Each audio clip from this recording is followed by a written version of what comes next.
refused to switch seats on a flight, and now my family says I'm heartless. I was flying from Chicago to Los Angeles for work. It was a 6-hour flight in the middle of a busy week. I paid extra for an aisle seat because I have anxiety and need to be able to stand up or walk when I feel overwhelmed. I always plan ahead for this.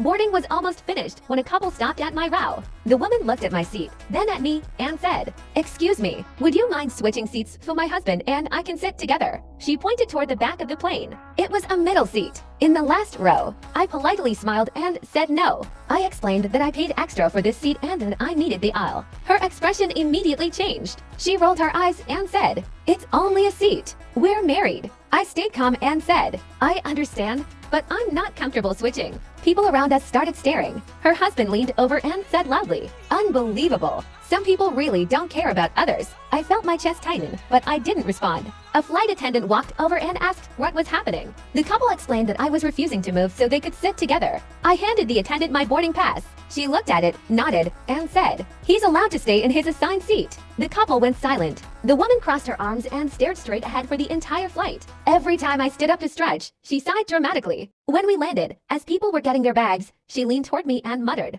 "I hope you're proud of yourself." I didn't say a word. Later that night, I told my family what happened. They said I should have switched just to be nice, that I embarrassed a married couple, that I was being selfish. I reminded them that I paid extra and explained my anxiety. They said, "Sometimes you have to put other people first." I didn't yell. I didn't insult anyone. I just kept the seat I paid for. Reddit, am I wrong for refusing to move?